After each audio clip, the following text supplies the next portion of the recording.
सहनाववतु सहनौ भुनक्तु सह वीर्यं करवावहै तेजस्विनावधीतमस्तु मा विद्विषावहै। ॐ शान्तिः शान्तिः शान्तिः। हरिः ॐ। ॐ यो ब्रह्माणं विदधाति पूर्वं यो वै वेदांश्च प्रणोति तस्मै तंहदेवमात्मबुद्धिप्रकाशं मुमुक्षुर्वै शरणमहं प्रपद्ये। ॐ शान्तिः शान्तिः शान्तिः। हरिः ॐ। श्रीगुरुभ्यो नमः। हरिः ॐ। ॐ तपः प्रभावाद्देव प्रसादाच्च ब्रह्मः श्वेताश्वतरोऽथ विद्वान् अत्याश्रमेभ्यः परमं पवित्रं प्रोवाच सम्यग् ऋषिसङ्गजुष्टं यस्य देवे परा भक्तिः यथा देवे तथा गुरौ तस्यैते कथिता ह्यर्थाः प्रकाशन्ते महात्मनः। श्वेताश्वतरते स्वस्ति वेदशाखाप्रवर्तिने ब्रह्मज्ञानं स्वशाखोत्थं भिक्षां यच्छाद्यनो मुने। ॐ सदाशिवसमारम्भां शङ्कराचार्यमध्यमाम् अस्मदाचार्यपर्यन्तां वन्दे गुरुपरम्परां वन्दे गुरुपरम्परां। શ્વેતાશ્વતર ઉપનિષદનું પ્રવેશ ભાષ્યમાં આપણે ઉપસંહાર શંકરાચાર્યજી કરી રહ્યા છે. બ્રહ્મસૂત્રની ચર્ચા દ્વારા પ્રતિબિંબવાદ જે છે એનો આધાર લઈને સમજાવ્યું. પ્રતિબિંબવાદની વિચારણા બ્રહ્મનું અંતઃકરણમાં પ્રતિબિંબ પડે છે વગેરે એ સાધર્મ્ય વૈધર્મ્ય એની પણ ચર્ચા કરી.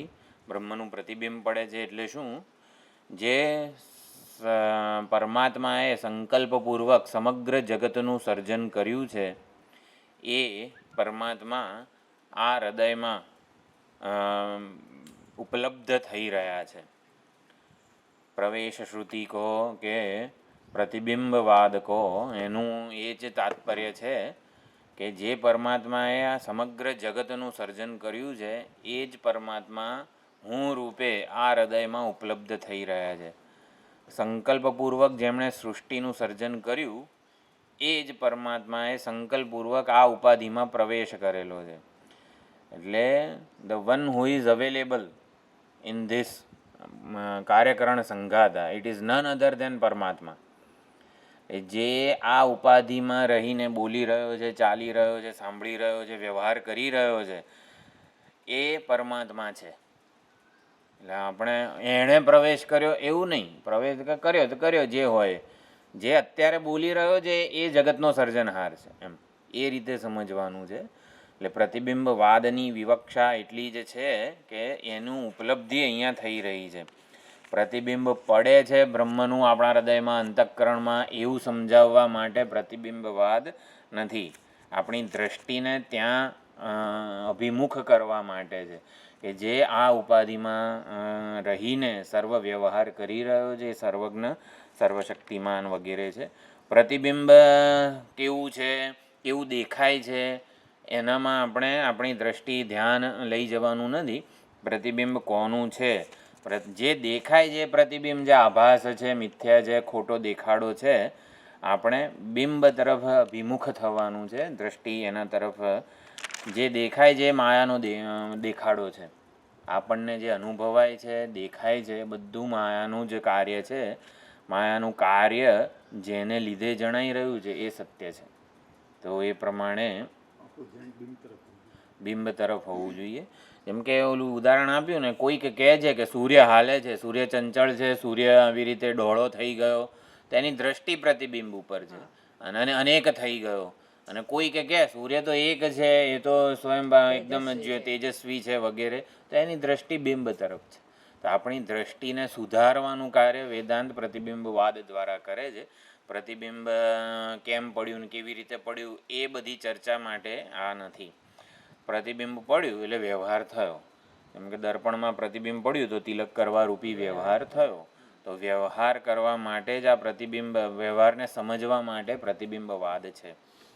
વ્યવહાર સત્ય છે એવું પુરવાર કરવા માટે નહીં. પ્રતિબિંબ સત્ય છે એવું પુરવાર કરવા માટે નહીં. પ્રતિબિંબ જેનું છે ને એ સત્ય છે, ત્યાં દ્રષ્ટિને લઈ જવા માટે છે. પ્રવચન દરમિયાન આપણને સમજાઈ જાય ત્યારે આપણે બિંબ તરફ દ્રષ્ટિ રાખીએ છીએ કે જેનું પ્રતિબિંબ પડી રહ્યું છે એ તો અસંગ નિર્વિકાર છે. અને પછી પાછું પોતાને પ્રતિબિંબ માની લઈએ તો આપણે સિદ્ધાંતને સમજ્યા નથી. સિદ્ધાંત શું કહે છે? એ વ્યવહાર થતો હોય ત્યારે પણ હું આવી રીતે અસંગ નિર્વિકાર ચૈતન્ય જ છું. અંતઃકરણની વૃત્તિના ધર્મોવાળું, અંતઃકરણની વૃત્તિના ધર્મોનો પક્ષપાત કરનારું પ્રતિબિંબ ભલે જણાય, અનુભવાય, છતાં પણ હું અસંગ અને નિર્વિકાર જ છું.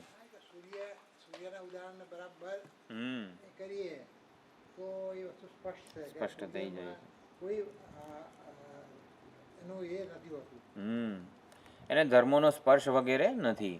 એટલે અધિષ્ઠાન શું છે અને આપણને માયા દ્વારા જે કલ્પિત છે એ તદ્દન વિપરીત જણાતું હોય ત્યારે માયા દ્વારા માયિક હોય ને એ સાચું ના હોય, વિશ્વસનીય ન હોય.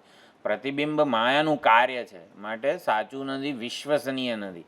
સાચું નથી એવું કહીએ તો સારું દેખાય તો છે એટલે સાચું નથી. સાચું નથી એટલે શું કે એના આધારે આપણે આપણી લાગણીઓને ન જન્મવા દઈએ. જ્યારે સત્ય અને મિથ્યા વગેરે શબ્દો વપરાય ને ત્યારે આમ આપણને લાગે કે આ સાચું છે ને આ ખોટું છે. સાચું અને ખોટું એવો અર્થ નથી. સત્યનો શું અર્થ, મિથ્યાનો શું અર્થ? હા, એટલે આપણે આપણી લાગણીઓને સત્યના, વાસ્તવિકતા શું છે એના આધારે જન્માવવાની છે. વ્યવહાર, લાગણીઓ આ બધું સત્યના સ્તરે રહીને જન્મવું જોઈએ. મિથ્યાને જોઈને કે લાગણી ના જન્મ, મિથ્યાને જોઈને વ્યવહાર થાય, લાગણીઓ સત્યને જોઈને થાય, એ પ્રમાણે છે. આપણે વારંવાર વિચાર કર્યો, આપણી બધી ઉપાધિઓમાં રહીને બોલનારું ચૈતન્ય, સાંભળનારું ચૈતન્ય એક જ છે. એ જ અહીંયા ઓલા શ્વેતાશ્વતરનું ભાષ્ય છે એમાં એકધા એવ અનુદ્રષ્ટવ્યમ. તો જે પરમાત્મા છે, ચૈતન્ય છે, એકધા, એને એક જ સ્વરૂપે જ ઓળખવું જોઈએ, જાણવું જોઈએ. સજ્જનમાં અને દુર્જનમાં એને એકધા એવ અનુદ્રષ્ટવ્યમ. સજ્જનમાં એટલે ગંગાજળમાં સૂર્ય પવિત્ર થઈ જાય અને ગટરના ઓલામાં સૂર્ય અપવિત્ર થઈ જાય છે. સૂર્યને એકધા એવાનું દ્રષ્ટવ્યમ, ગમે તેવું જળ હોય, ઉપાધિ હોય, એને આવી રીતે એકધા એટલે એક જ પ્રકારે જાણવું, સમજવું જોઈએ. તો એકધા એવા અનુદ્રષ્ટવ્યમ. સજ્જનપણું અને દુર્જનપણું ઉપાધિના ધર્મો છે. અને ઉપાધિમાં જે આ ચૈતન્ય જણાય છે એ ઉપાધિના ધર્મોનું અનુવિધાયી, પક્ષપાત કરનારું આપણને જણાય. પરંતુ આપણે નિર્ણય કે લાગણીઓ બિંબને જોઈને જન્માવવાની છે. પ્રતિબિંબને જોઈને આપણે એમાં આ માણસ આવો છે વગેરે, પણ એ ત્યાં શું જોયું એમાં? આ માણસ આવું કરે, તે કરે, જે કંઈ પણ હોય. એટલે ક્યાં સુધી, ત્યાં કેમ ઉપાધિ જણાય છે? કારણ કે અહીં મેં પોતાને ઉપાધિ માનેલી છે. એટલે ક્યાં સુધી ઉપાધિને હું માનીને આપણે વ્યવહાર કરતા જ રહીશું. એટલે ઉપાધિને હું માનીને વ્યવહાર કરતા રહીએ ને તો સુખ દુઃખથી, માન અપમાનથી, હર્ટ અને ગિલ્ટથી છૂટવાનો કોઈ ઉપાય નથી. હા, નથી વેદાંત શાસ્ત્રમાં કે નથી બીજે ક્યાંય. એટલે ઉપાધિને હું માનીને વ્યવહાર કરવાનો જ નથી. નહીં? હરિઓમ. હા, એટલે ઉપાધિ શેના માટે છે? આપણી વ્યવહારની ઉપયોગિતા માટે છે. લાગણીઓ ઉપાધિને જોઈને નથી જન્માવવાની. લાગણી વગેરે જે છે એ તો સત્યને, વાસ્તવિકતાને જોઈને જન્મે, બેસવા માટે નથી. તો પ્રવેશ શ્રુતિની બહુ સુંદર બધા ઉપનિષદોમાં વાત કરી છે. ચેસવાળું ઉદાહરણ ગઈકાલ આપેલું નહીં? તો પછી મારા ખ્યાલથી કડીમાં આપ્યું. એટલે ચેસની રમત જે છે, એટલે ઓલું નહીં આપણે રમતા હોઈએ વગેરે, તો ઓલા વ્હાઈટ એટલે સફેદ રંગના બધા હાથી, ઘોડા, ઊંટ પ્યાદા હોય, કાળા રંગના ઊંટ પ્યાદા વગેરે હોય. એટલે ચેસની રમતમાં બધું જ તૈયાર છે, પણ કોઈ ચેતન રમનારો ના હોય તો એનું શું ગતિ થાય?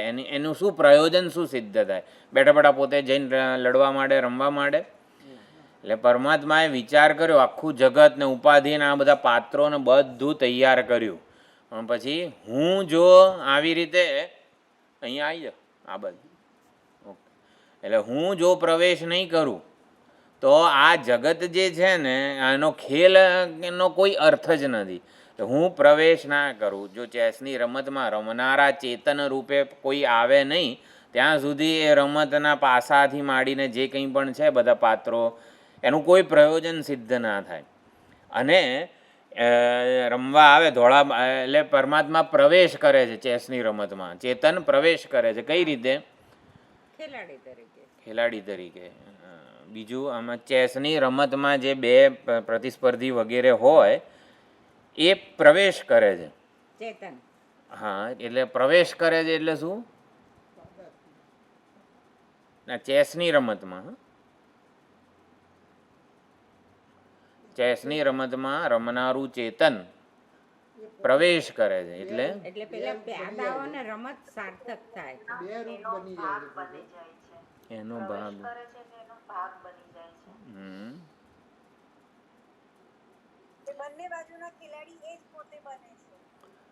ના ના, આપણે વ્યવહારમાં ચેસની રમતમાં આપણે એક હું છું ને એક ધારો કે તમે છો સામે, આપણે પ્રવેશ કરીએ છીએ ચેસની રમતમાં એટલે રમત રમીએ છે. બરોબર છે. રમત શું કરીએ છીએ? સર્જન તો થયેલું છે, બરોબર. સર્જન પછી પ્રવેશ આવે, પ્રવેશ થયો એટલે સર્જન સાર્થક થાય છે. એ બરોબર. આ તો ખાલી ચેસની રમત. જો આપણે પ્રવેશ વગેરે ને સમજી રહ્યા છીએ, જડને ચેતનતા કઈ રીતે આપીએ છીએ? જવાબ આવી ગયો છે, પણ આ તો હું દોરું છું એમ. આપણે મેઇન જે મિનિંગ સમજવાનો છે ને એના માટે પ્રતિબિંબ અને એને દ્રશ્યને અસ્તિત્વ પ્રદાન કરીએ. હા, આ ધોળા જે બધી કુકડીઓ કે જે શું છે પ્યાદા અને એ મારા, અને કાળા જે કંઈ છે તારા તમારા વગેરે, બરોબર. આને પ્રવેશ કહેવાય. ધોળા હાથી ઘોડા ઊંટ પ્યાદા રાજા રાણી વગેરે જે છે ને એ મારા તાદાત્મ્ય પ્રવેશ કરે છે. એટલે આ રીતે ચેતન પ્રવેશ કરે. આ શરીરમાં કઈ રીતે ચેતને આમ કાણું પાડીને ડ્રીલ કર્યું ને પછી પ્રવેશ કર્યો, સીમાનું વિદારણ કરીને પ્રવેશ કર્યો. આ શરીર હું છું, સંકલ્પપૂર્વક જ પ્રવેશ થાય છે. આ ધોળા મારા, આમ ધોળા જે પ્યાદા ને બધું છે એની સાથે તાદાત્મ્ય પણ જ્યાં સુધી તાદાત્મ્ય ના થાય, આ ધોળા મારા ને કાળા તમારા, ત્યાં સુધી રમત રમવાની મજા આવે? હા, બધું હું કોઈક વાર કાળા રમું અને તમે કોઈક વાર ધોળા રમો, કોઈક એવું બધું ના હોય. રમત તો પછી રમત કાયદા પ્રમાણે રમાય ને. કાયદો ક્યારે થાય? ભાઈ તાદાત્મ્ય થાય ને પછી બધા કાયદાઓ કામ કરે.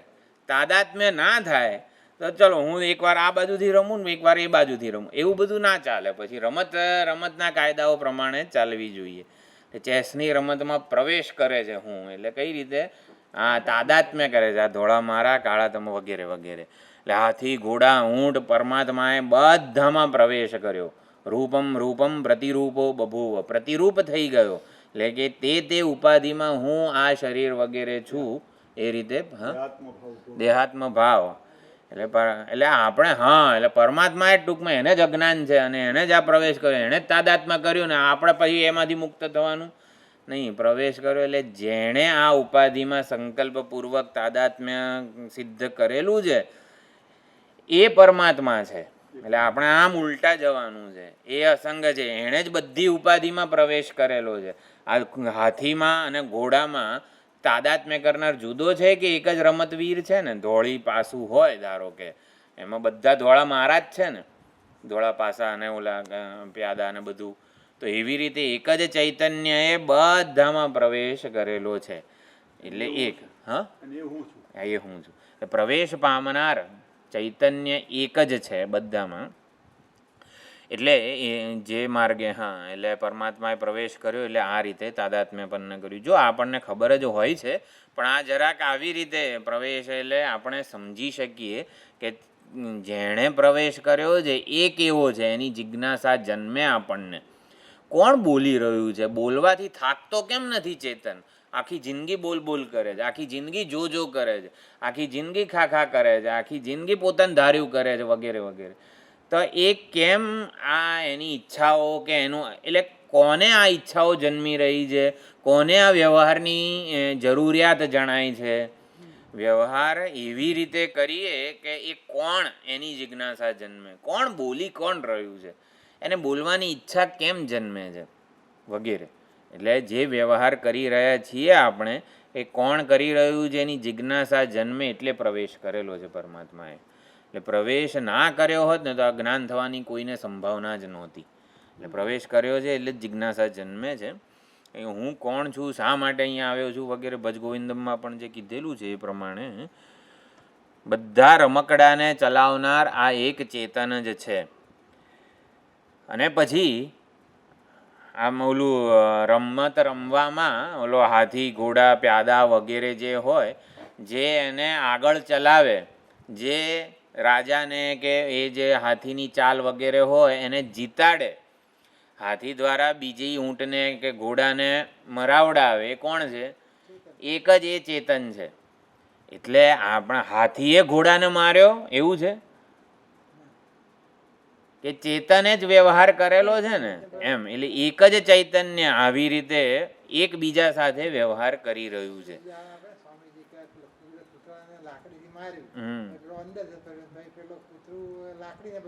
લાકડીનો બચકા ભરે. એટલે જેને ચઢાવે ઉપર, એટલે હાથી દ્વારા ઘોડો જ્યારે આમ હારી જાય ત્યારે હારનારો અને જીતનારો એક જ છે. એટલે હાથીએ ઘોડાને કંઈ આવી રીતે એના ઉપર જીત મેળવી છે એવું નથી. એ જેને ચઢાવે ને એ ઉપર ચઢે, એ જેને ઉતારવાય છે એ નીચે એનું પતન થાય વગેરે. એટલે એ જેને પાડે એનું પતન થાય. એટલે અનેકપણું વગેરે નથી અહીંયા, કારણ કે વ્યવહાર કરનારું એક જ ચૈતન્ય છે, અનેકતા વગેરે સાચી નથી. તો આ પ્રમાણે પ્રવેશનું એક વાત હતી. હાજી, જિજ્ઞાસા ના જન્મે. જીવ એટલે જ પ્રવેશ.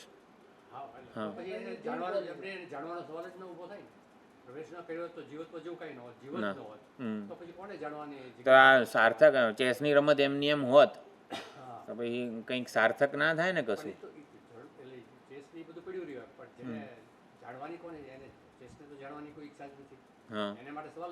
સવાલ કોને છે? જીવ, જેને આપણે જીવ કહીએ છીએ. ખરેખર જીવ નથી પણ જીવત્વ.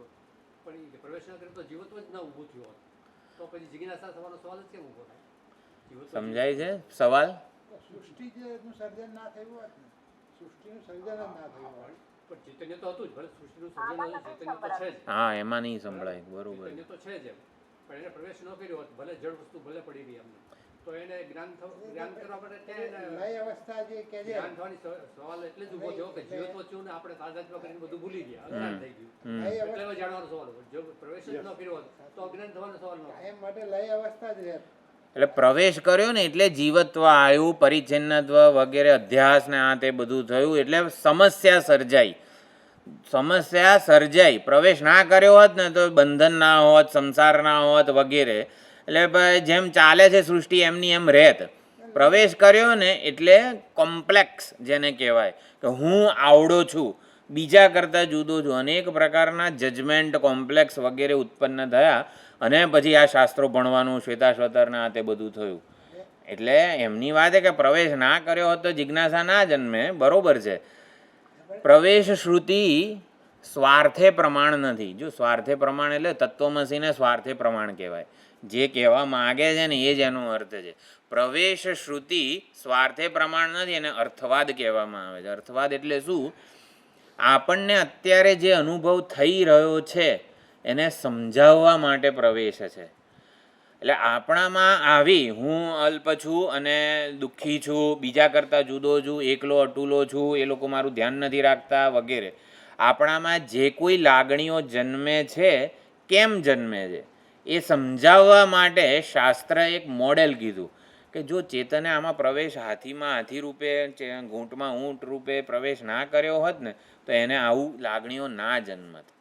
એટલે પ્રવેશ સુધી અર્થવાદ છે, સ્વાર્થે પ્રમાણ નથી. આપણને અત્યારે અજ્ઞાન અવસ્થામાં થતા અનુભવોને સમજાવવા માટે છે. સાચે સાચું પ્રવેશ જ નથી. અત્યારે શું અનુભવ થઈ રહ્યો છે કે હું બીજા કરતાં જુદો છું, મને આ થોડુંક આવડતું નથી, મને કોઈ આમ તેમ વગેરે, મારી લાગણીઓને આ તે બધું મને સત્ય લાગે છે, એને સમજાવવા માટે પ્રવેશ છે. કે એણે જો પ્રવેશ ના કર્યો હોત, પ્રવેશ એટલે તાદાત્મ્ય, હું આ શરીર છું એવો સંકલ્પ પ્રવેશ વગેરે ન કર્યું હોત તો એને આવી લાગણીઓ ના જન્મત. એટલે પ્રવેશ અર્થાપત્તિથી સિદ્ધ થાય છે. એટલે કેમ કર્યો છે ને એ પ્રશ્ન હકીકતમાં સાચો નથી. પરમાત્માએ પ્રવેશ કેમ કર્યો આ પ્રશ્ન જ સાચો નથી. હા હા, એણે કેમ તાદાત્મ્ય કર્યું? પરમાત્માએ આ શરીરમાં પ્રવેશીને એટલે કે તાદાત્મ્ય કેમ કર્યું? એને શું જરૂર હતી તાદાત્મ્ય કરવાની? પોતે પૂર્ણ આનંદ અનંત પોતાના સ્વરૂપમાં મહિમામાં સ્થિત જ હતો, તો એણે કેમ આ અલ્પ, શા માટે ઓલું જેલમાં ગયો જાતે, પોતાના જ પગ ઉપર કુહાડો માર્યો?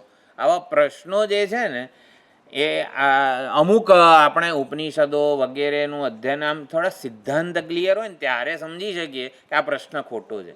બાકી તો આ જિજ્ઞાસા જન્મે સાચી જ છે.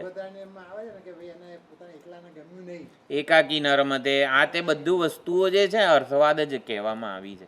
અત્યારે આપણને થતા અનુભવોને સમજાવવા માટે પ્રવેશ છે. આપણે શું એને સ્વીકારીને આગળ વધો. હા, હવે કરવાનું છે શું? પ્રવેશ કર્યો, તાદાત્મ્ય કર્યો, ચાલો એને ખબર નહોતી એટલે કર્યો, તો હવે શું કરવાનું છે? એ જ પરમાત્માને અજ્ઞાન નિદ્રામાંથી જગાડવાના છે ઉપદેશ શાસ્ત્ર વગેરે મહાવાક્યોના શ્રવણ વગેરેથી. એટલે પ્રવેશ સાચે સાચો છે એવું નથી.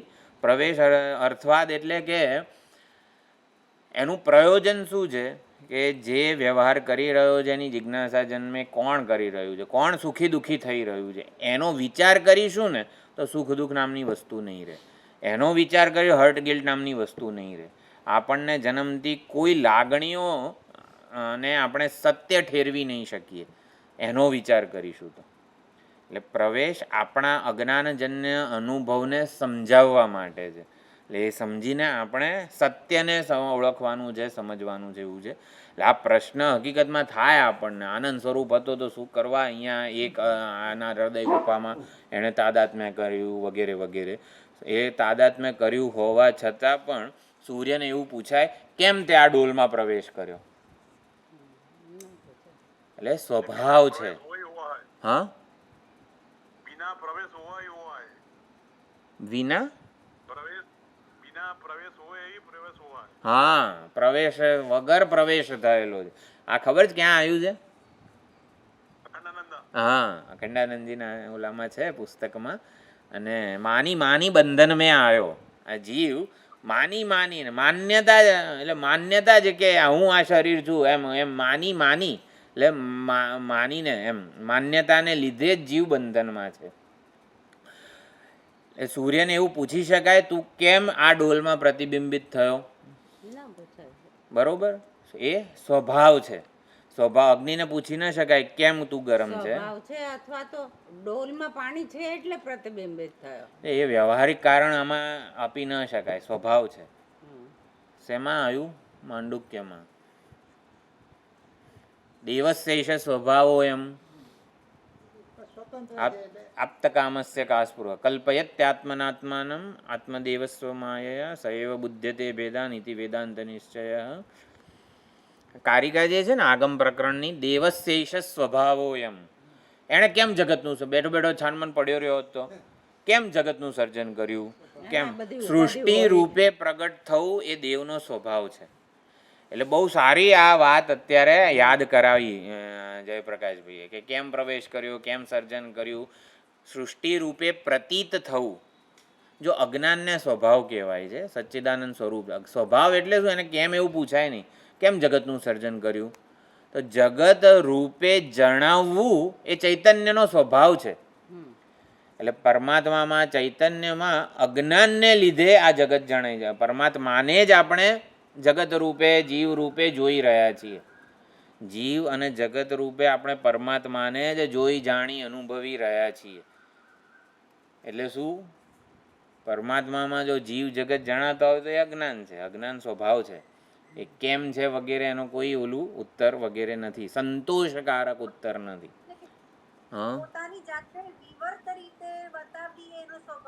હા, એ અત્યારે જ આગળ આવે છે.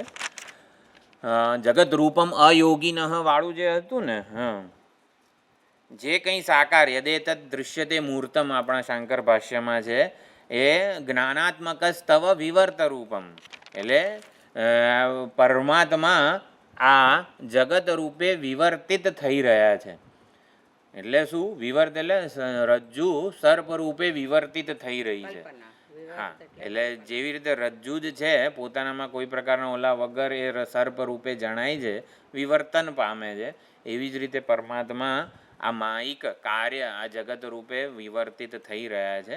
માટે જગત જેવું છે એ માયાનું કાર્ય છે, હકીકતમાં જેવું દેખાય છે એવું નથી. આપણને સુખનું સાધન, સલામતીનું સાધન વગેરે જણાતું હોય તો એ હકીકતમાં નથી. જગત માયાનું કાર્ય છે ને, માયાનું કાર્ય જે છે ને એ પ્રતિબિંબ માયાનું કાર્ય કહેવાય. તો પ્રતિબિંબને આધારે શું થાય? વ્યવહાર થાય. આપણે તિલક ચંદન વગેરે કરવું હોય તો એ પ્રતિબિંબને સાચું માનીને હાય હાય હું આવો થઈ ગયો, કે ધારો કે ઓલો ક્રેક પડેલી હોય દર્પણમાં, તો પ્રતિબિંબમાં પણ આમ ઓલું કંઈક તિરાડ દેખાય, હા હા મને તો હવે સર્જરી કરવી પડશે કોસ્મેટિકના, તે બધું પ્રતિબિંબને આધારે પોતાના વિશેના નિર્ણયો નથી લેવાના. એટલે પોતાને જજ નથી કરવાનું, પ્રતિબિંબને જોઈને તિલક કરીને નીકળી જવાનું છે. એટલે પ્રતિબિંબને જોઈને પોતાના વિશેના નિર્ણયો કરવાના નથી. બરાબર? પ્રતિબિંબને જોઈને જે કરવાનું છે વ્યવહાર, જે ખાવા પીવાથી માંડીને જે કંઈ પણ ભણવાનું, આ બધો વ્યવહાર જ છે. શ્વેતાશ્વતર ભણીને પ્રતિબિંબની મદદથી શ્વેતાશ્વતર સાંભળવાનું, પછી પોતાને બિંબ સ્વરૂપે ઓળખવાના છે. હા, એટલે ટૂંકમાં વ્યવહાર કરતી વખતે આપણે ક્યાં તીર મારવાનું છે એમ. વ્યવહાર પ્રતિબિંબના આધારે થાય છે. વ્યવહાર કરનારો ચિદાભાસ, અહંકાર વગેરે છે, આભાસ છે. ટૂંકમાં આ બોલી રહ્યો છું ને આભાસ છે, તમે સાંભળી રહ્યા છો આભાસ જ છે. કઈ રીતે? બોલનારો હકીકતમાં નથી, સાંભળનારો હકીકતમાં આભાસ જ છે. છતાં આ બધો વ્યવહાર આભાસના આધારે થાય છે.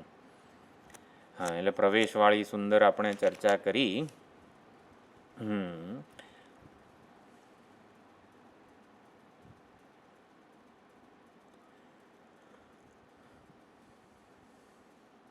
સ એશય પ્રવિષ્ટ આ નખાગ્રે ભય વગેરે કીધું. પરમાત્માએ જ નખના અગ્રભાગ સુધી પ્રવેશ કર્યો, એટલે જીવ રૂપે પ્રવેશ કર્યો.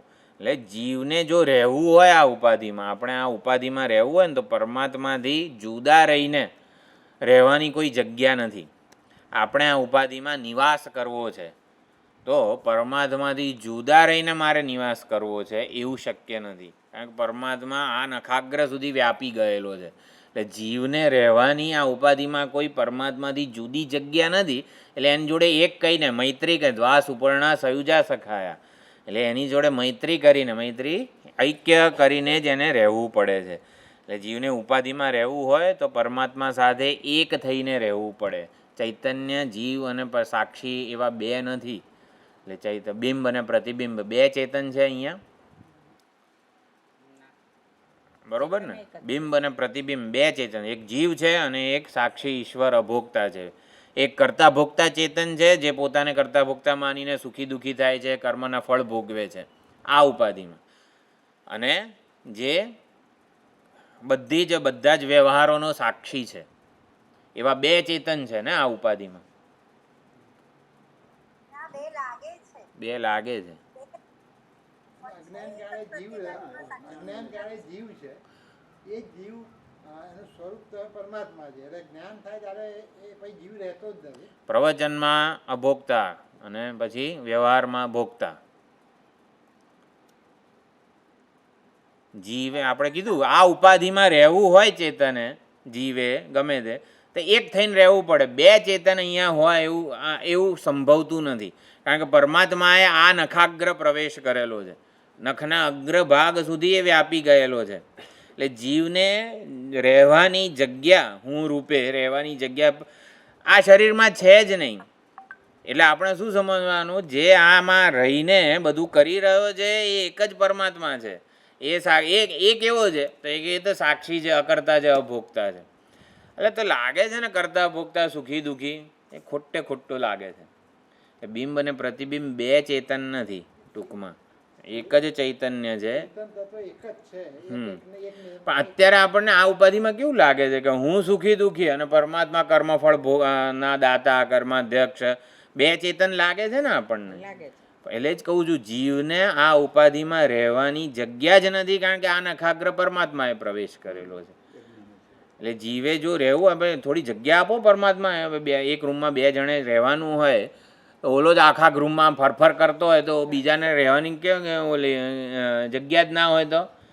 એટલે પરમાત્મા અને જીવાત્મા એમ બે ચેતન નથી, બિંબ અને પ્રતિબિંબ એક જ ચૈતન્ય છે. પ્રતિબિંબ આભાસ માત્ર છે. એટલે પ્રતિબિંબ એટલે શું?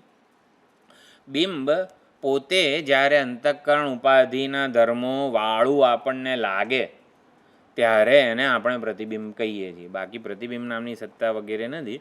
તો જ્યારે ઓલું લાગે અંતઃકરણના ઉપાધિના ધર્મો વાળું, ત્યારે ઓલન સામે દ્રષ્ટિ કરીને આપણે સમજવાનું છે. એટલે પરમાત્માને આપણે આવી રીતે એ જ વ્યાપી ગયો છે. એટલે જીવ જુદો નથી પરમાત્માથી. જુદો જણાતો હોય ને તો એ જીવપણું, જુદાઈપણું હકીકતમાં મિથ્યા છે, સાચું નથી. હા, એટલે પરમાત્માને આપણે માયાપતિ, ઈદંદ્ર વગેરે જે આવ્યું કોટેશન, ઇન્દ્રો માયાભિ પુરુરૂપય્યતે, માયાપતિ વગેરે કહીને આપણે એની પરમાત્માની નિંદા નથી કરતા, એની મહાનતાના વખાણ જ કરીએ છીએ. એટલે જેને હું આ ઉપાધિમાં કેદ માનું છું એ હકીકતમાં સર્વવ્યાપક ચૈતન્ય છે, એવું સમજવાનું છે. હા, નાની લે એવું જ.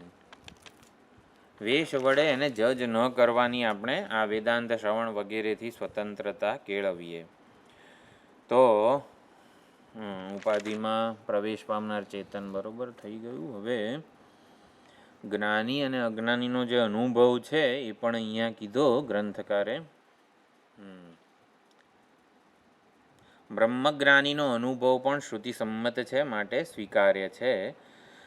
બધા હા, યસ્મિન સર્વાણી ભૂતાની વગેરે પણ કીધું. એક અદ્વિતીય આત્મદર્શન હોય ત્યાં કોઈ અન્યપણું, જુદાઈ વગેરે રહેતું નથી. હવે પુરાણોનું પણ સમર્થન આપ્યું. યદેત 64મું પાનું જે છે ને,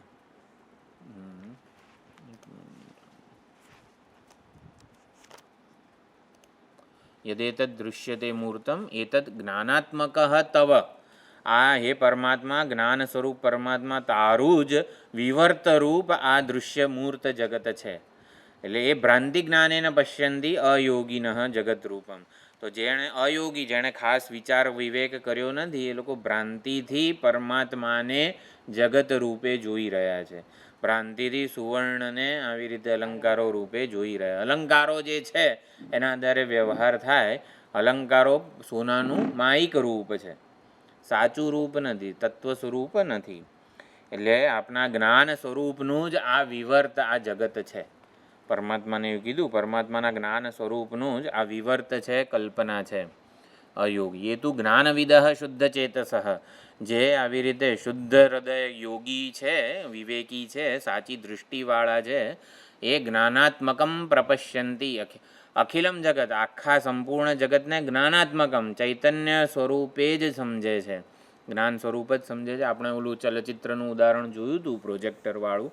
તો પ્રોજેક્ટરનો પ્રકાશ, આખું જે ચિત્ર દેખાય છે એ પ્રકાશ રૂપ જ છે. એમ ચૈતન્ય પ્રકાશ સ્વરૂપ જ અંતઃકરણ વૃત્તિઓને લીધે આ જગત રૂપે જણાઈ રહ્યું. વૃત્તિ મનસ્પંદિતમ દ્વૈત જાતમ, માંડુક્યનું વાક્ય છે આ ભાષ્યમાં. આ મનસ્પંદન માત્ર આ સંપૂર્ણ જગત છે. સ્વપ્નના ઉદાહરણની જે મનસ્પંદન માત્ર છે, ચૈતન્ય જ મનના સ્પંદનને લીધે સંપૂર્ણ સ્વપ્ન દૃશ્યો રૂપે અનુભવાય છે. એટલે શ્રુતિ શું છે? એક પારમેશ્વરમ, તો પરમાત્માના બે રૂપ છે. એક પોતાનું પારમેશ્વર રૂપ, પોતાનું સાચું જે જ્ઞાનાત્મક ચૈતન્ય સ્વરૂપ રૂપ, અને બીજું રૂપ માયિક રૂપ, એ જગત રૂપ, જીવ રૂપ વગેરે. જીવ અને જગત બંને પરમાત્માના માયિક રૂપો છે. પરમાત્માને ન ઓળખીએ ને ત્યાં સુધી જણાય છે. એટલે પરમાત્માને પૂછીએ આવું કેમ જગત સર્જ્યું, તો પરમાત્મા શું કહે, કયા જગતની વાત કરો છો, મને તો કોઈ જગત દેખાતું નથી. એટલે પારમેશ્વર રૂપ અને માયિક રૂપ એમ.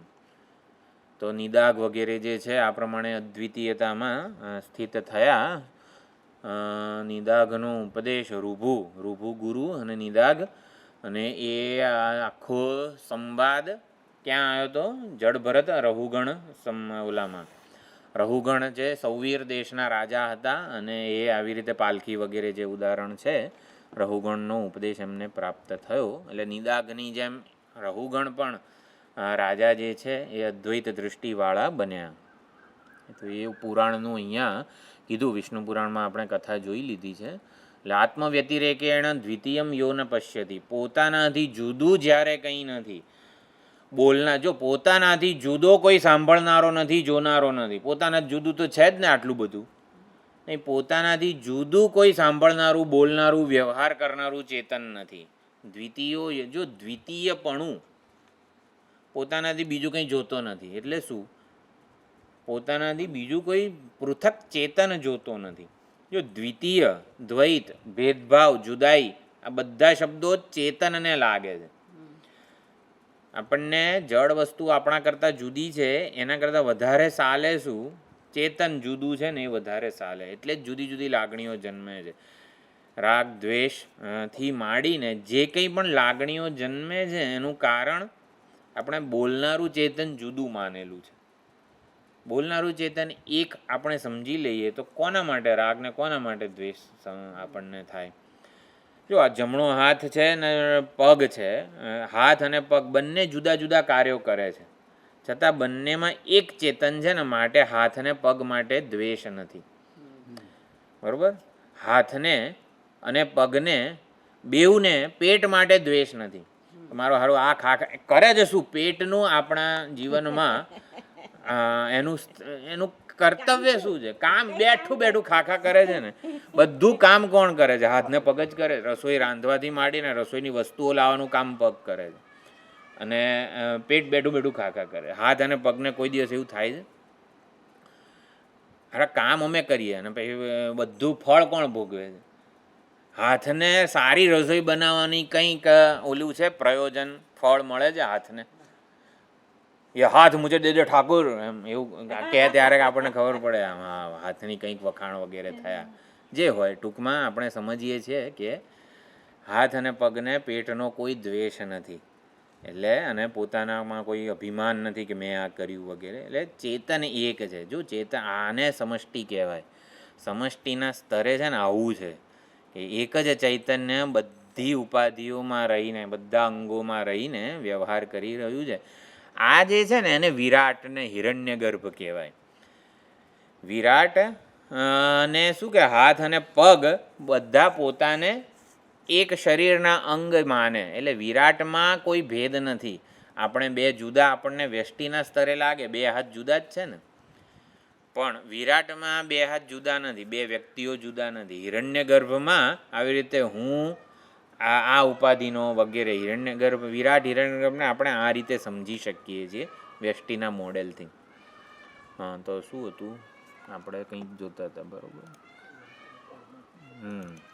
તો આત્મવ્યતિરેકેણ દ્વિતીયમ યો ન પશ્યતિ, બીજું કોઈ જોતો, બીજું ચેતન જોતો નથી. બ્રહ્મભૂત સ એવ યહ વેદાંત શાસ્ત્રે ઉદાહૃત. તો વેદાંત શાસ્ત્રમાં એ બ્રહ્મભૂત જ છે, બ્રહ્મ સ્વરૂપ જ છે, આ પ્રમાણે કીધું. તો હવે ઇતિ એવમ કેટલી મિનિટ છે? શ્રુતિ સ્મૃતિ યુક્તિતઃ અનુભવતશ્ચ.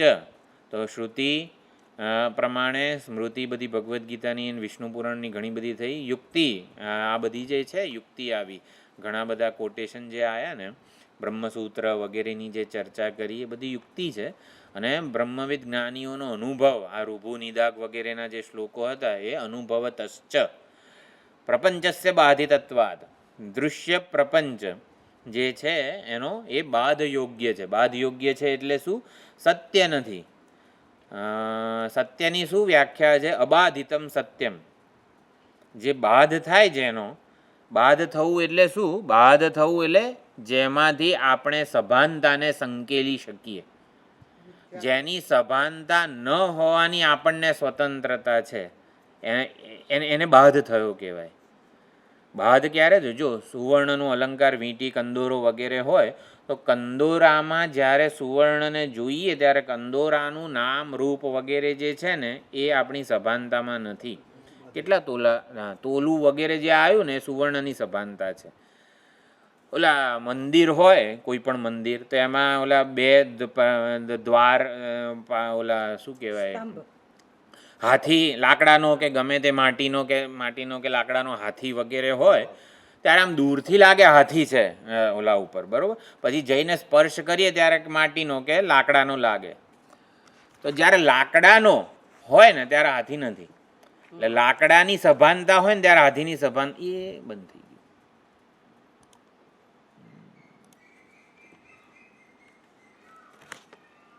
બેમાંથી એક સભાનતા જ આપણે હોય છે એક સાથે. બંનેની સભાનતા હોય જ નહીં.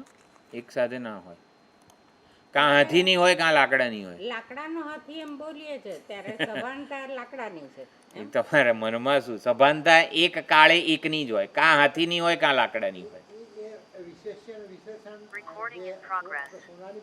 હા, બેંગલી ગોલ્ડ એવું દયાનંદજી મહારાજ કહેતા હતા. એટલે સભાનતા એક કાળે એક જ વસ્તુની હોય. જ્યારે હાથીની હશે ને ત્યારે લાકડાને ભૂલેલા હોઈશું. આ લાકડું છે એમ, એટલે લાકડાની હશે ને ત્યારે હાથી નામરૂ આકાર નહીં હોય. સભાનતા એક ક્ષણની વાત છે. એટલે ટૂંકમાં શું હતું આપણું? બંધ થઈ ગયું.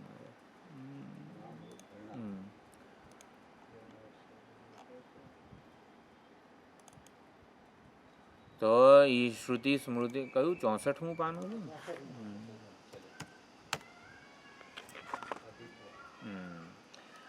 હવે તમે તમારામાં હા બાધ આપણે ચર્ચા કરતા તો બાધ થવું એટલે સભાનતા સંકેલી લેવી. કેમ ગયું? હું દેખાવું છું બધાને. હા બરોબર.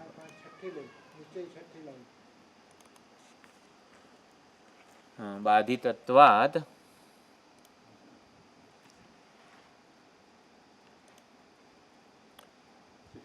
હા 64 ઉપર નીચે આ ઉપનિષદ આરંભ પ્રયોજન ઉપસંહાર વગેરે.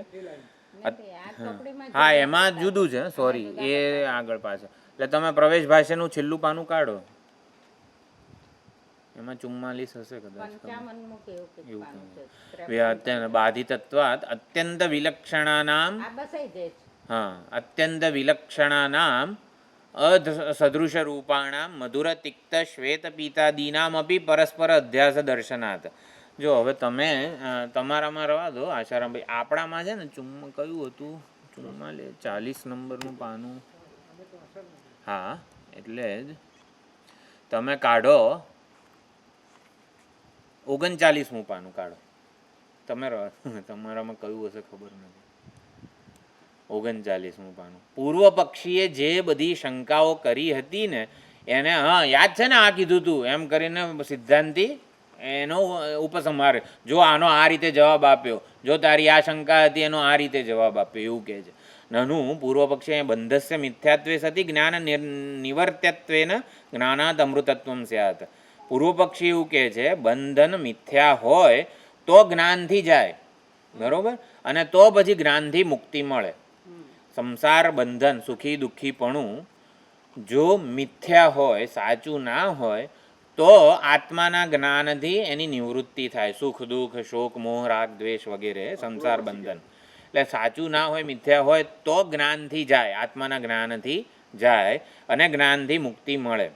નતું એ તદસ્તી. કોણે કીધું સુખ દુઃખ મિથ્યા છે? કોણે કીધું આ જગત મિથ્યા છે? એટલે પૂર્વ પક્ષી આ દલીલ ચાલે છે. નતું એ તદસ્તી. કોણે કીધું એવું? પ્રતિપન્નત્વાત બાધભાવાત યુષ્મદાદિ સ્વરૂપત્વેન આત્મન વિલક્ષણત્વે સાદૃશ્ય અભાવાત અધ્યાસ અસંભવાચ. આટલા કારણો 39 અને 40માં આપ્યા હતા કે તમે લાયા ક્યાંથી અધ્યાસ ને મિથ્યાત્વ વગેરે. પ્રતિપન્નત્વાત જણાય છે ને, આ રિમોટ મને તમને બેઉને જણાય છે ને મિથ્યા નથી. પછી બાદ અભાવાત, આપણે અહીંથી જતા રહે તો એ રિમોટ રહેવાનું જ છે ને, આપણે ઊંઘી જાય તો જગત રહેવાનું છે ને, એનો કંઈ બાદ થતો નથી. ખાલી ખાલી કહેશો નહીં જગત મિથ્યા છે. યુષ્મદાદિ સ્વરૂપત્વેન આત્મનઃ વિલક્ષણત્વે યુષ્મદ એટલે ઇદમ, આ જગત મને આ રૂપે અનુભવાય છે, મારા કરતાં જુદું છે, આ શરીર મને અનુભવાય છે, એટલે શરીર ઇદમ છે. તો ઇદમ અને અહમ આત્મનઃ વિલક્ષણ, આ શરીર ચેતન કરતાં આવી રીતે જુદું છે, શરીર છે, જગત છે વગેરે. એટલે એમાં કોઈ સાદૃશ્ય નથી. હું અને આ શરીર એમાં કોઈ સાદૃશ્ય છે, અને માટે અધ્યાસ સંભવતો નથી. અધ્યાસ કીડી પર હાથીનો અધ્યાસ થાય, કીડીમાં હાથીનો અધ્યાસ થાય, કંઈક સાદૃશ્ય તો હોવું જોઈએ ને. એટલે સાદૃશ્ય નથી આત્મા અને અનાત્મામાં, માટે અધ્યાસ ના થાય. અધ્યાસ થાય ને તો મિથ્યાત્વ સિદ્ધ થઈ જાય જગતનું. એટલે પૂર્વ પક્ષીએ આટલી દલીલો કરી દે, એનો જવાબ અત્યાર સુધી અપાઈ રહ્યો છે. હવે 64મા પાના ઉપર સિદ્ધાંતિએ આ રીતે કીધું કે શ્રુતિ પ્રપંચસ્ય બાધિ તત્વાત, પ્રપંચ જ્ઞાન દ્રષ્ટિથી નથી. જ્ઞાન દ્રષ્ટિએ, જેમ કે આપણે કીધું લાકડાની સભાનતા હોય ને ત્યારે હાથી નામ અને આકાર નથી રહેતો. એટલે પ્રપંચ બાધિત થાય છે, એનામાંથી સભાનતાને સંકેલી શકાય છે. આવું સિદ્ધાંતિએ 40થી 64 પાના સુધી સાબિત કર્યું શંકરાચાર્યજીએ. પ્રબાધિતત્વાત અત્યંત વિલક્ષણ, એક છેલ્લું જે કીધું કે અત્યંત વિલક્ષણ છે. હુંમાં મને કોઈ દિવસ આનો અધ્યાસ ક્યાંથી થાય? એટલે હું આ શરીર છું. આપણે વેદાંત આખું અધ્યાસ ભાષ્ય આવ્યું બ્રહ્મસૂત્રમાં કે અત્યંત વિલક્ષણ છે આત્મા અને અનાત્મા, છતાં પણ અધ્યાસ તો થાય છે.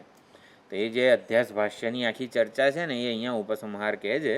વિલક્ષણ અત્યંત વિલક્ષણાનામ અસદૃશ્ય રૂપાણામ, અસદૃશ્ય છે આત્મા ચેતન અને જળનો વળી અધ્યાસ થાય, અહંકાર અથવા તો અંતઃકરણ અને આત્માનો ચેતનનો અને જળનો અધ્યાસ થાય ના થાય. આ ભલે ને અત્યંત વિલક્ષણ હોય. મધુર તિક્ત, મધુર જે ખાંડમાં કોઈ ખાંડ ખાય અને એને તીખું લાગે? મધુર અને તિક્ત બે વચ્ચે ક્યાંથી અધ્યાસ થાય? શ્વેત અને પીત, જે સફેદ હોય અને પીળું હોય એ બે વચ્ચે ક્યાંથી અધ્યાસ થાય?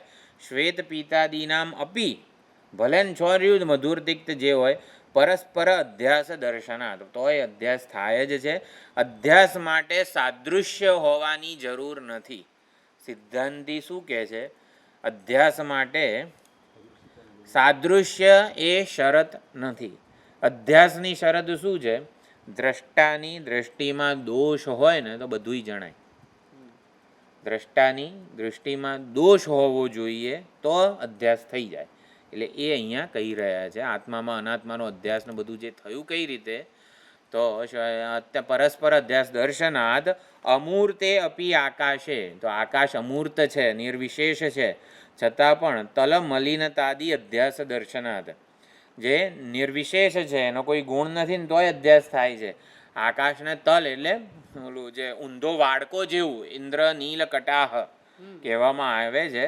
ઇન્દ્ર ભગવાનનો ઊંધો કટોરો છે. આમ આપણે સૂપ પીવાનો વાડકો હોય આમ ઊંધો મૂક્યો હોય તો કેવો લાગે? એવું આકાશ છે. જે નિરાકાર છે એમાં પણ અજ્ઞાની અવિવેકી લોકો આકાશને આ રીતે સમજે છે. અને મલિનતા, વાવાઝોડું આવે તો આકાશ મલિન થઈ ગયું વગેરે.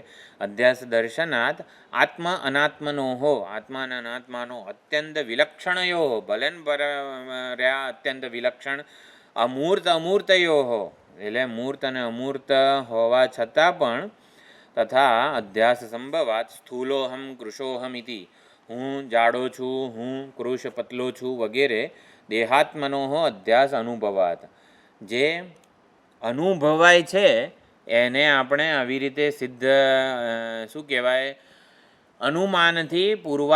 અનુમાનથી એને નકારી ન શકીએ. ઓલો જોક છે ને, ડૉક્ટરે આવી રીતે દર્દીના આના ઉપર સ્ટેથોસ્કોપ મૂક્યો, હવે તમે મરી ગયા છો, ધબકારા જ સંભળાતા નથી. અલા જીવું છું, તમારી સામે બેઠો છું, દર્દી કે અલા તમારી સામે આવું બોલું છું, જીવું છું, શ્વાસ લઉં છું, ના પણ સ્ટેથોસ્કોપમાં નથી સંભળાતા માટે તમે ડેડ છો, તમે મરી ગયા છો. અલ્યા ના તો પછી ક્યાં છે દોષ? હવે સ્ટેથોસ્કોપ પહેર્યો જ ખરો તો સંભળાય. એટલે વાત એમ છે કે આ અધ્યાસ નથી સંભવતો. એટલે અનુભવાય છે, હું જાડો છું, પતલો છું વગેરે અનુભવાય છે, ભૂખ લાગી છે, બધું જ અનુભવાય છે. એટલે અધ્યાસ અનુભવ સિદ્ધ છે, અધ્યાસ અનુમાન સિદ્ધ નથી. માટે અધ્યાસ થયો હોવો જોઈએ એવું બધું ના હોય. અધ્યાસ અનુભવ સિદ્ધ છે. લોક શું છે? અહમિદમ મમેદમિતિ નૈસર્ગિકો એમ લોક વ્યવહાર.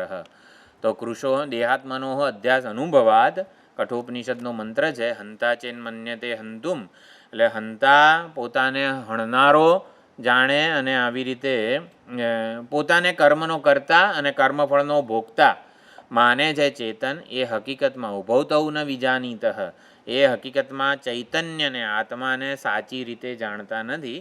આને અવિદ્યા કહેવામાં આવે છે. જો ભગવદ્ ગીતાનો પણ જે શ્લોક છે ઉભવતૌ ન વિજાનીત યૈનમ વેત્તિ હંતારમ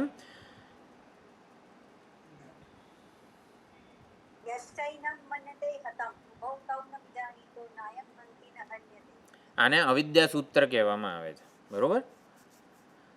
ભગવદ્ ગીતાનો કયો શ્લોક છે આ? વાહ ભાઈ, અંદર આપેલું છે.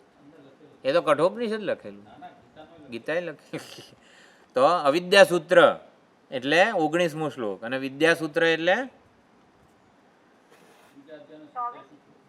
નહીં, 21મો શ્લોક. વેદા વિનાશિનમ નિત્યમ યયેનમ અજમવ્યયમ કથમ સ પુરુષ પાર્થ કંઘાતયતિ હંતિકમ. એને વિદ્યાસૂત્ર કહેવાય. વિદ્યાસૂત્ર બૃહદારણ્યકનું અને અવિદ્યાસૂત્ર પણ બૃહદારણ્યકનું, બંનેના સૂત્રભૂત.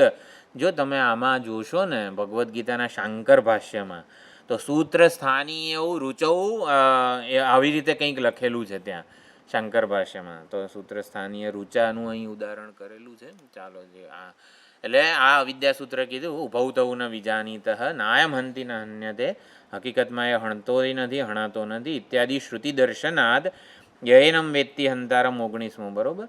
પ્રકૃતે ક્રિયમાણાની ગુણૈ કર્માણી સર્વશઃ અહંકાર વિમૂઢાત્મા કર્તાહમિતિ મન્યતે.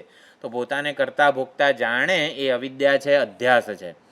અધ્યાસ વગર હુંમાં કર્તૃત્વ સંભવતું નથી.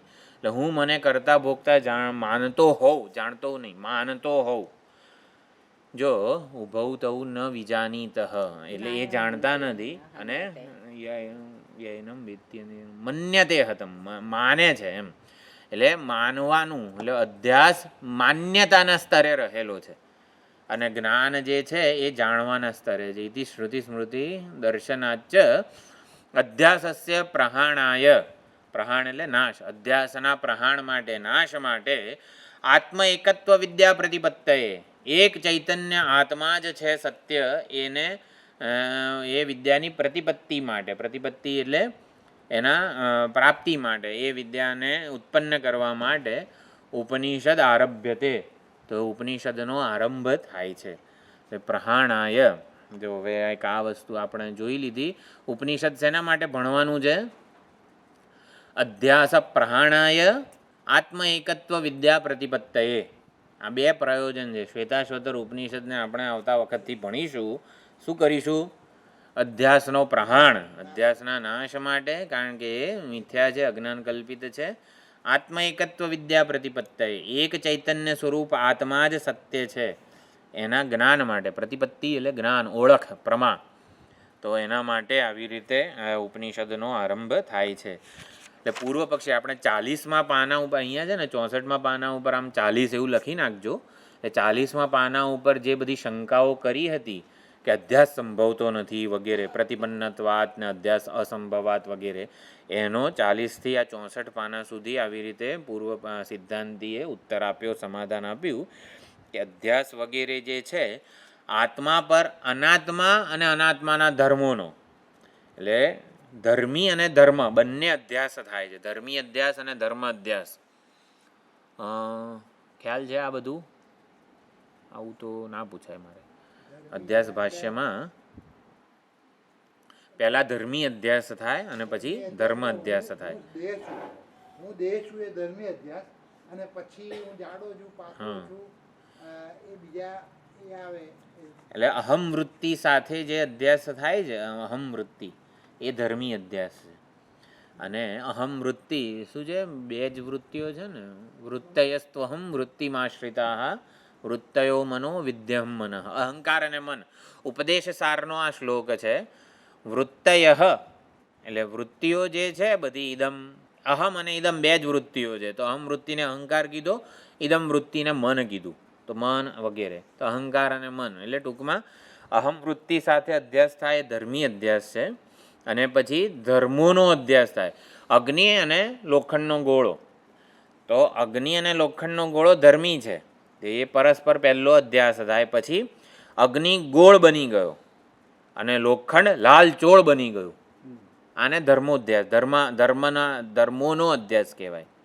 પહેલાં અગ્નિ લોખંડનો ગોળો એક બની જાય એટલે ધર્મી અધ્યાસ, અને પછી અગ્નિ ગોળ બની ગયો.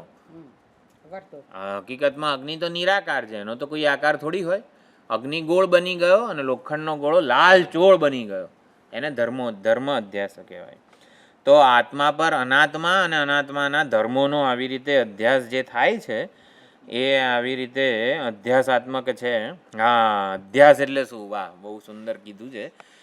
જો અધ્યાસ એટલે ઉપરી નિક્ષેપ, ઉપરથી આપણે નાખીએ, એકની ઉપર બીજાને થોપીએ, એને અધી આસ. આસ એટલે ફેંકવું અને અધી એટલે ઉપર. એકની ઉપર બીજાને ઠોકી બેસાડીએ. હકીકતમાં હું આ શરીર છું વગેરે એને અધ્યાસ કીધો છે. અધ્યાસ એટલે શું? હું ઉપર આ શરીરને એવું ઠોકી આમ ખિલ્લો અને હથોડી આમ મારીને એવું જડબે સલાક કરી દીધું છે કે આમ નીકળતું જ નથી ઓલો સ્ક્રૂ દિવાલમાંથી. હથોડાથી દિવાલમાં સ્ક્રૂ નાખ્યો હોય, સ્ક્રૂ ફેરવ્યો ના હોય, હથોડાથી 10થી ખિલ્લો માર્યો હોય દિવાલમાં, તો 10થી ખિલ્લો નીકળે? બરોબર. એટલે એ કેટલી મહેનત કરવી પડે 10થી ખિલ્લાને દિવાલમાંથી. 10થી ખિલ્લો ખબર હશે ને? હા, મોટો હોય. હા, એટલે એ ઠોકીને બેસાડ્યો હોય તો સરળતાથી નીકળે નહીં. એવી મહેનત કરવી પડે, જે ટેકનિક કરવી પડે. 10થી ખિલ્લાને દિવાલમાંથી કાઢવા માટે સુથાર વગેરે હોય ને એની પાસે ટેકનિક હોય. આપણે તો એને તોડી જ નાખીએ, ખેંચ કરીએ તો એ તોડવાનું નથી એમ. એટલે શરીર ઉપર આવી રીતે આત્મા પર અનાત્માને ઠોકીને બેસાડે. સીધો ના બેસે. આ શરીર આત્મા ચૈતન્ય ઉપર આ જડ શરીર સીધું ના બેસે. આમ પ્રેમથી આમ ખિલ્લાને આમ દિવાલમાં આમ કરીએ આપણે તો થાય. એને ઠોકીને બેસાડ્યો હોય એવી રીતે હું આ શરીર છું, હું ઠોકીને બેસાડી દીધું. એટલે પછી હવે કાઢવામાં એટલી મહેનત કરવી પડે છે. હા, એટલે સીધો ના બેસે એટલે ઠોકીને બેસાડી દીધું છે. આત્મા અને આત્મા પર અનાત્માના તદ્ધર્મોનો વગેરેને આપણે અધ્યાસ આવી રીતે પરસ્પર. એટલે પૂર્વ પક્ષીનું એવું હતું, સાદૃશ્ય હોય તો અધ્યાસ થાય ને. કીડી પર હાથીનો અધ્યાસ ક્યાં થાય છે? ત્યારે આપણે એવું કીધું કે અત્યંત હું આત્મા ચેતન છે, હું છે, દ્રષ્ટા છે, વિષય છે, સબ્જેક્ટ છે. એના ઉપર અનાત્મા જડ વિષય છે, ઇદમ છે, વિકારી છે, પરિવર્તનશીલ છે. એનો અધ્યાસ અત્યંત વિલક્ષણ હોય હતા તોય કેમ ન થયો? તો કે આવી રીતે તલ, મધુ, તિક્ત, શ્વેત, પિત્ત વગેરેનો અધ્યાસ થાય જ છે. જીભ આપણી રોગગ્રસ્ત હોય, જીભ આવી ગઈ હોય તો બધી વસ્તુ તીખી લાગે આપણને. એટલે જીભ રોગગ્રસ્ત હોય તો ગળી વસ્તુ પણ કડવી લાગે. બરાબર. એટલે આપણે ઓલું તાવ કે મેલેરિયા વગેરે થયો હોય ત્યારે કેવું બધું આમ મજા ના આવે. કોરોના થયો હોય તો શું જીભમાં કોઈ સ્વાદ જ નહોતા વગેરે. તો એ પ્રમાણે. અને કમળાથી જે ગ્રસ્ત હોય, પીળીઓ જેને થયો હોય, એને બધા શિબિરમાં બધા વ્હાઈટ કપડાં પહેરીને આવ્યા હોય તો કેવું લાગે? આ બધા શું ચૈતન્ય દીક્ષા લઈ લીધી લાગે છે બધાએ એમ. એવી રીતે બધા બ્રહ્મચારી, નૈષ્ઠિક બ્રહ્મચારી બની ગયા છે એવું લાગે. એટલે બધું પીળું, બધા સફેદ વસ્ત્રો પીળા લાગે. એ પ્રમાણે અધ્યાસ સંભવ છે. બંને વિરુદ્ધ હોય તો એવું કીધું. એટલે અધ્યાસ બંધનનું કારણ છે. એટલે મને મારામાં સુખ દુઃખ, કર્તૃત્વ ભોક્તૃત્વ જણાય છે એ બંધનનું.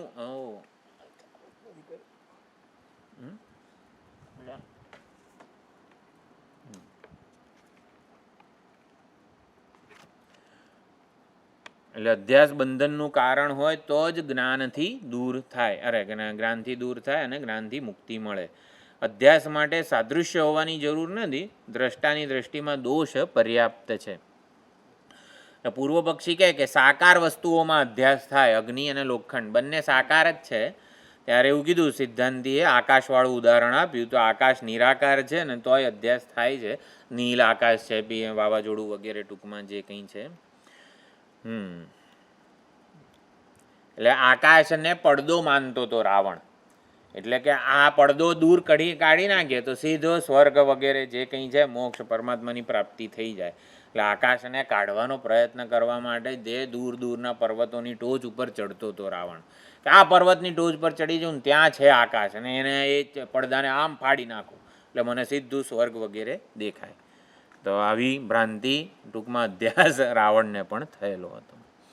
અધ્યાસના કારણની ચર્ચા જેટલી એ કરી અધ્યાસ ભાષ્યમાં અને અત્યારે આપણે અધ્યાસ થાય છે એટલે અધ્યાસને સાચો માનવા માટે અધ્યાસના કારણની ચર્ચા નથી. એટલે અધ્યાસ દ્વારા જે જણાય ને એ બધું ખોટું હોય એવું સમજાવવા માટે છે. એટલે અધ્યાસ દ્વારા શું જણાય છે? મને મારામાં સુખ દુઃખ રાગ દ્વેષ કરતા ભોગતા વગેરે જણાય છે તો એ બધું ખોટું છે. એટલે અધ્યાસને સિદ્ધ કરવાનો નથી. જે અનુભવ સિદ્ધ હોય એને કારણની અપેક્ષા નથી. જે અનુભવ સિદ્ધ હોય એને કારણની અપેક્ષા રહેતી નથી. શું થયું? એટલે આત્મચૈતન્ય અને આવી રીતે અનાત્મ ઉપાધિ આ અધ્યાસ થયેલો છે. આત્માને કર્મનો કરતા અને કર્મફળનો ભોગતા આપણે માનીએ છીએ. અધ્યાસ વગર સંભવતું નથી. અધ્યાસ અજ્ઞાનનું કાર્ય છે અને માટે જ્ઞાન દ્વારા દૂર થાય.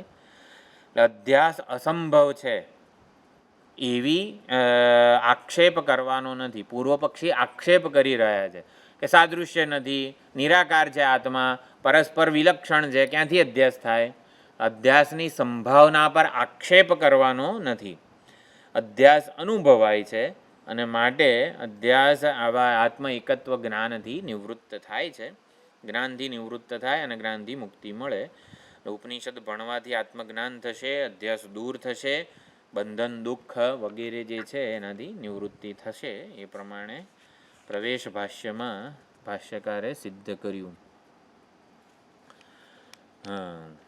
અહંકાર વિમૂઢાત્મા કર્તાહમિતિ મન્યતે એટલે વિમૂઢ મોહ અને સમૂહ વગેરે જે છે અજ્ઞાન અને વિક્ષેપ એટલે પોતાને નોન કોમ્પ્રિહેન્શનને મોહ કહેવાય, મિસકોમ્પ્રિહેન્શન એને સમોહ કે આવી રીતે અધ્યાસ વગેરે કહેવાય છે. તો એના લીધે જ આપણને સુખ દુઃખ વગેરે અનુભવાય છે આપણામાં.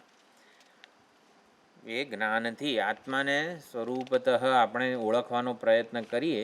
એક જ ચૈતન્ય સ્વરૂપ આત્મા. એટલે અધ્યાસ પ્રહાણાય અધ્યાસના નાશ માટે અને આત્મ એકત્વ પ્રતિપત્તયે આત્મજ્ઞાનની એક આત્મચૈતન્યના જ્ઞાન માટે એની પ્રાપ્તિ થાય માટે આ ઉપનિષદનો આરંભ કરવામાં આવે છે. ચલો, ઘણું સુંદર રીતે આપણે આ પ્રવેશ ભાષ્ય જે છે એનો અભ્યાસ કર્યો.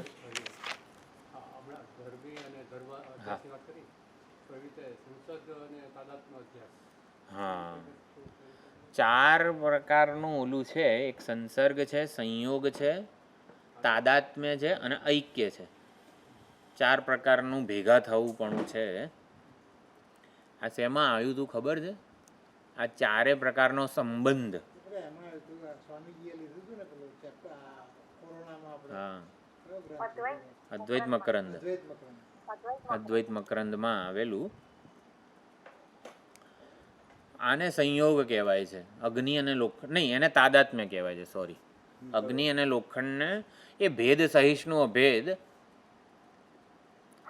સુષુપ્તિમાં તાદાત્મ્ય થાય છે.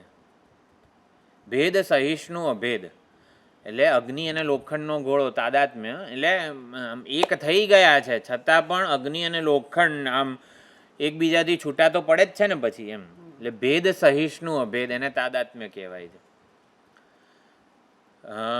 સ્ફટિક અને લાલ પુષ્પને સંસર્ગ કહેવાય છે, સંસર્ગ અધ્યાસ વગેરે. ઐક્ય તો જ્ઞાન છે, જીવાત્મા પરમાત્માનું ઐક્ય. અને પછી સંયોગ. સંયોગ એટલે એકનાથી આપણે ઓલું ઉદાહરણ હતું ને, એક જણ બધી લાકડીઓ ભેગી કરી દીધી પછી ના થયું પણ બધાએ ભેગા થઈને તોડી એમ.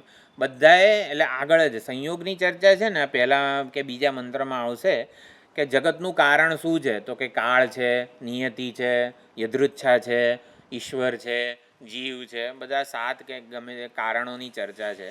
પછી એ સિદ્ધ થશે કે એકલો કાળ કારણ નથી, એકલું નિયતિ કારણ નથી. તો પૂર્વ પક્ષી કે બધા ભેગા થઈને જગતનું કારણ છે એમ. એને સંયોગ કહેવાય.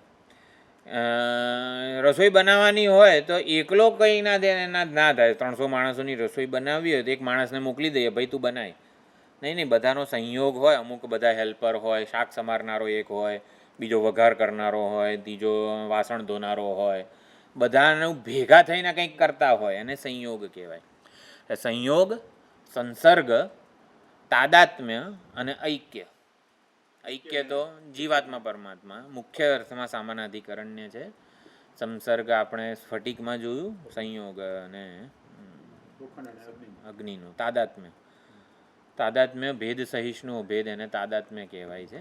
એક થઈ જાય છે સુષુપ્તિમાં પરમાત્મા અને જીવાત્મા એક સાથે બાથ ભીડીને, એટલે કે સંપૂર્ણમાં ઐક્ય જ હોય છે. અજ્ઞાન નિદ્રામાં પોઢેલો છે પરમાત્મા એ વખતે, એટલે એને ઓલું ઐક્યનું જ્ઞાન નથી. એટલે જીવાત્માને પરમાત્મા સાથે પોતાના અભેદનું જ્ઞાન નથી.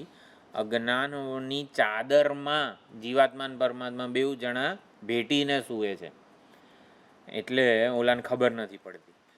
એટલે એને તાદાત્મ્ય કહેવાય છે. જે સુષુપ્તિમાં તાદાત્મ્ય હોય, ભેદ સહિષ્ણુ અભેદ. એટલે માટે પછી જ્યારે જાગે છે ત્યારે પોતાને અજ્ઞાનની ચાદર લઈને જાગે છે. આપણે નહીં ચાદર લઈને જાગીએ. આત્મા અનાત્મામાં તાદાત્મ્ય થઈ ગયું છે, એટલે ભેદ છે. હા, પણ બંને જાણે સુષુપ્તિમાં. હા, સુષુપ્તિ જેવું જ આ ઉદાહરણ છે ને. જાગ્રતમાં તો હકીકતમાં ઓલું જ કહેવાય. હા,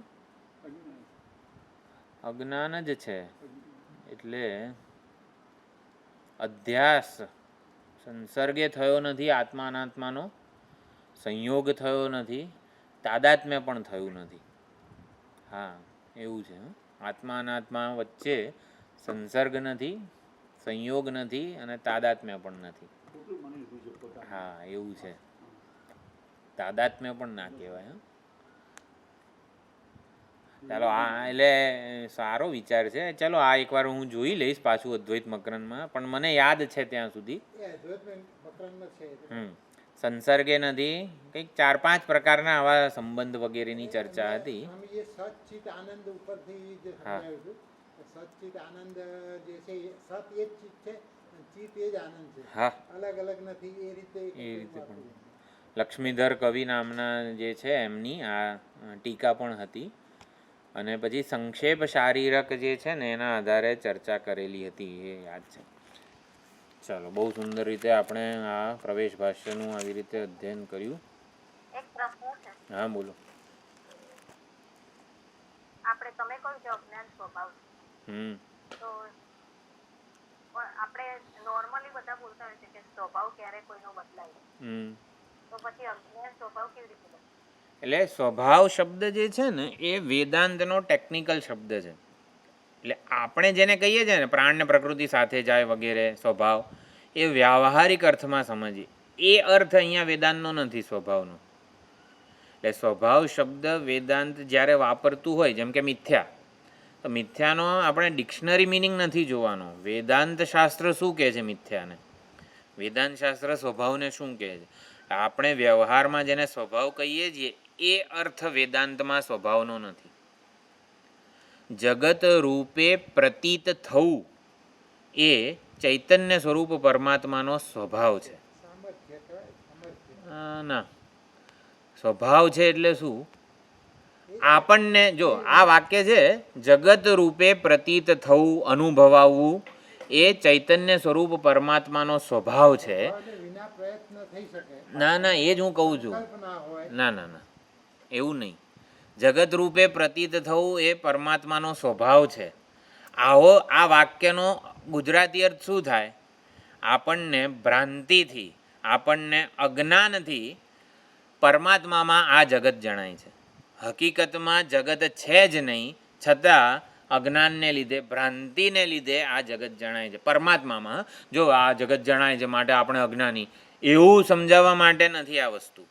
પરમાત્મામાં અજ્ઞાન સિવાય આ જગત જણાઈ ના શકે. અજ્ઞ દ્રષ્ટિથી જગત જણાય છે. જો સ્વભાવનો આ અર્થ છે, સ્વભાવનો પ્રયત્ન વગર થાય એને સ્વભાવ કહેવાય, એ અર્થ જ નથી અહીંયા વેદાંતમાં. અજ્ઞાનને સ્વભાવ કીધો છે. જગતનું સર્જન સ્વાભાવિક છે. કર્તૃત્વ ભોક્તૃત્વ સ્વાભાવિક છે. એટલે શું? નથી ને જણાય છે. આ સમજાય છે? अज्ञान जो है वो जीव का स्वभाव है, ब्रह्म का नहीं नहीं, परमेश्वर जीव का नहीं नहीं नहीं, जीव का नहीं है, परमात्मा का ही स्वभाव है.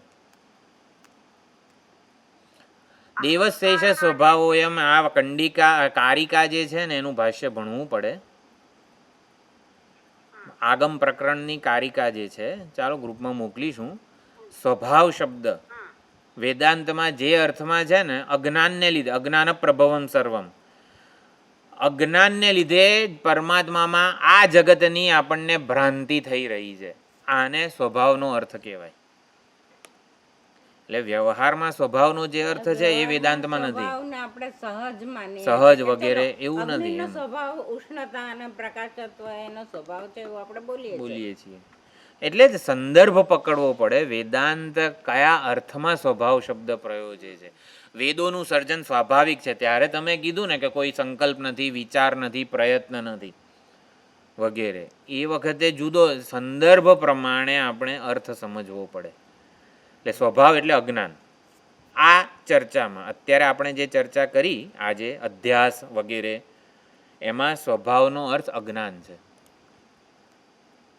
જગત રૂપે આપણને પરમાત્મા જ જણાઈ રહ્યા છે, પણ જો જ્ઞાન દ્રષ્ટિ હોય ને તો આપણને પરમાત્મા જણાય એવું છે.